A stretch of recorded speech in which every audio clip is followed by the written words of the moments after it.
Hello and welcome to personal finance bulletin money time. मैं हूं आपके साथ मीनू शर्मा, लेकर हाजिर हूं आपकी जेब और जिंदगी पर असर डालने वाली पर्सनल फाइनेंस, बिजनेस और पॉलिसी से जुड़ी तमाम बड़ी खबरें।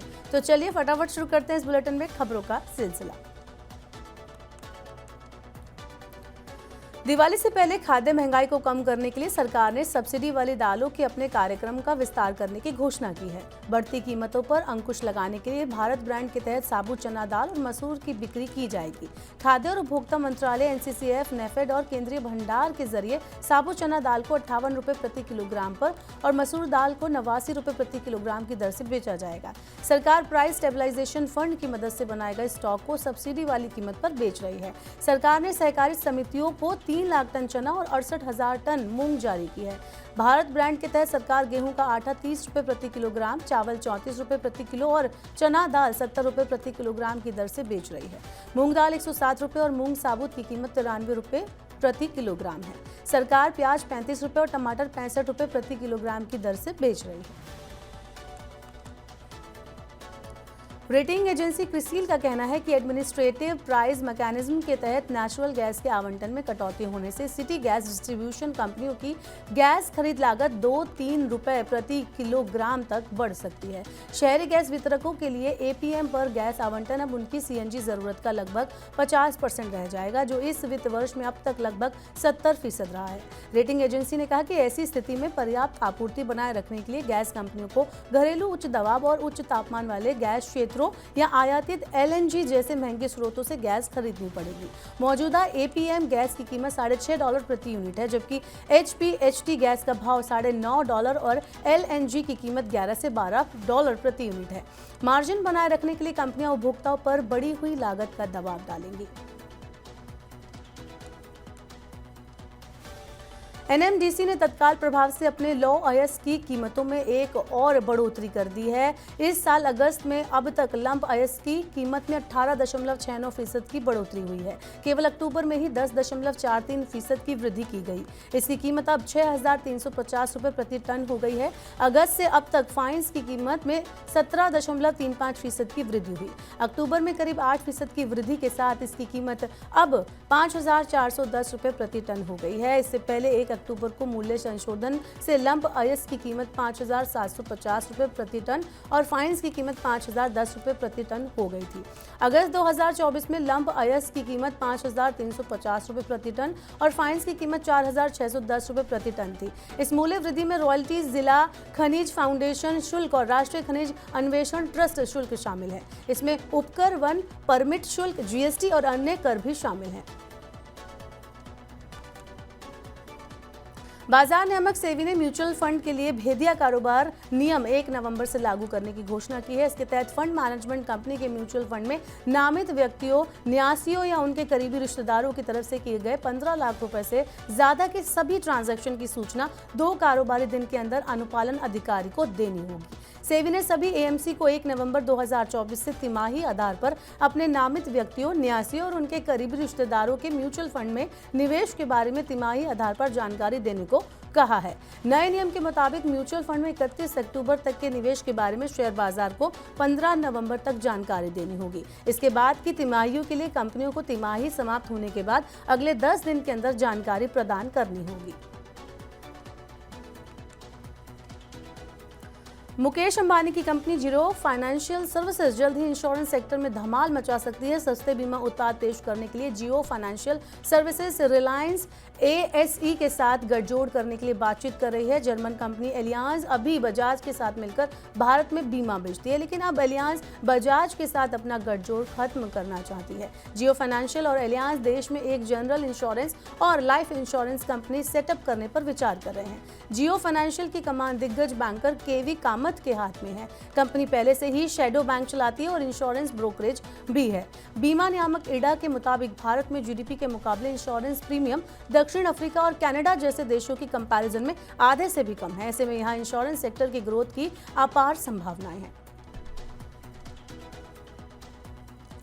दिवाली पर अब ऑनलाइन फूड ऑर्डर करना आपको महंगा पड़ेगा। त्योहारी डिमांड को देखते हुए online food delivery platform Zomato ने एक बार फिर प्लेटफॉर्म फीस बढ़ाने का ऐलान किया है। जोमेटो ने प्लेटफॉर्म फीस में करीब 50% की बढ़ोतरी कर दी है। जोमेटो अब हर डिलीवरी पर प्लेटफॉर्म चार्ज के रूप में 10 रुपये वसूलेगी। इससे पहले जोमेटो का प्लेटफॉर्म शुल्क प्रति ऑर्डर 7 रुपये था। प्लेटफॉर्म फीस एक अतिरिक्त शुल्क है जो प्रत्येक फूड ऑर्डर पर लागू होता है। इसके अलावा ग्राहक को जीएसटी, रेस्टोरेंट फीस और डिलीवरी फीस भी देनी होती है। प्लेटफॉर्म फीस ई कॉमर्स कंपनियों के लिए कमाई बढ़ाने का जरिया है। कंपनी इस समय एग्जीक्यूटिव यूजर्स की जो संख्या है वो 18 से 20 लाख है। ऐसे में प्लेटफॉर्म फीस 3 रुपये बढ़ने से कंपनी की हर दिन की कमाई एक झटके में 50 से 60 लाख बढ़ जाएगी। दिवाली से पहले बढ़ते पॉल्यूशन को कम करने के लिए एनडीएमसी ने कार और 2 व्हीलर के लिए पार्किंग चार्ज डबल करने की योजना बनाई है। Credit response action plan stage 2 के तहत इस योजना का मकसद वाहनों से होने वाले पॉल्यूशन को कम करना है। शहर की खराब एयर क्वालिटी के लिए वाहन उत्सर्जन प्रमुख जिम्मेदार है।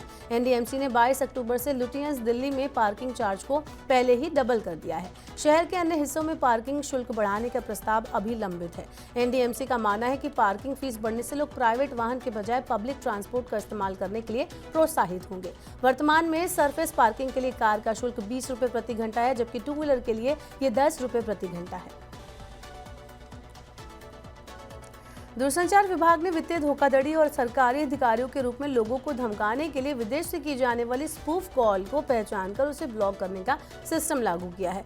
नए इंटरनेशनल इनकमिंग स्पूफ कॉल निवारण सिस्टम ने एक्टिव होने के महज 24 घंटों में लगभग 1.35 करोड़ कॉल को स्पूफ कॉल के रूप में पहचाना और उन्हें ब्लॉक किया है। दूरसंचार विभाग ने कहा कि इस प्रणाली के लागू होने से भारतीय ग्राहकों को इस तरह की स्पूफ कॉल आने में उल्लेखनीय कमी देखने को मिलेगी। साइबर अपराधी भारतीय मोबाइल नंबर को प्रदर्शित करके अंतर्राष्ट्रीय स्पूफ कॉल के जरिए साइबर अपराध कर रहे हैं। ये कॉल देश के भीतर से ही की गई लगती है, लेकिन असल में इन्हें कॉलिंग लाइन पहचान में हेराफेरी करके विदेश से किया जाता है। दूरसंचार विभाग ने कहा कि इन स्पूफ कॉल का इस्तेमाल वित्तीय धोखाधड़ी, सरकारी अधिकारियों का रूप धारण करके और दहशत पैदा करने वालों के लिए की जा रहा है। दिल्ली एनसीआर में रियल एस्टेट बाजार के लिए एक बड़ा बदलाव आने वाला है। जल्दी रेजिडेंशियल प्लॉट के लिए सर्कल रेट में बदलाव होने वाला है। नए प्रस्ताव के अनुसार रेजिडेंशियल इलाकों में सर्कल रेट्स को 25 से 30% तक बढ़ाने की योजना है। इसके साथ ही औद्योगिक, वाणिज्यिक और आईटी सेक्टर के लिए 10% और कृषि भूमि के लिए 15% बढ़ोतरी का सुझाव दिया गया। सर्कल रेट्स को पिछली बार अगस्त 2019 में रिवाइज किया गया था। पिछले 5 सालों में इनमें बदलाव नहीं किया गया है। नए सर्कल रेट्स लागू होने से प्रॉपर्टी की कीमतें बढ़ सकती हैं। खरीदारों को अधिक स्टैंप शुल्क देना होगा। सर्कल रेट बढ़ाने के पीछे तर्क दिया जा रहा है कि नोएडा और ग्रेटर नोएडा में फ्लैट की कीमतें पिछले कुछ सालों में काफी बढ़ी हैं, जबकि सर्कल रेट्स के आधार पर वसूला जाने वाला स्टैंप शुल्क कम है। इससे सरकारी राजस्व को नुकसान हो रहा है। डाक विभाग ने दूरदराज इलाकों में ड्रोन की मदद से चिट्ठी पहुंचाने के लिए एक परियोजना शुरू की है। इस पहल के सफल संचालन पर विभाग कठिन और पहाड़ी क्षेत्रों में चिट्ठी और अन्य सामान पहुंचाने के लिए ड्रोन के इस्तेमाल का विस्तार करेगा। डाक विभाग ने पीओसी के संचालन के लिए स्काई एयर मोबिलिटी के साथ समझौता किया है। पर्यावरण अनुकूल ड्रोन के माध्यम से चिट्ठी पहुंचाने से लगने वाला समय कम होगा।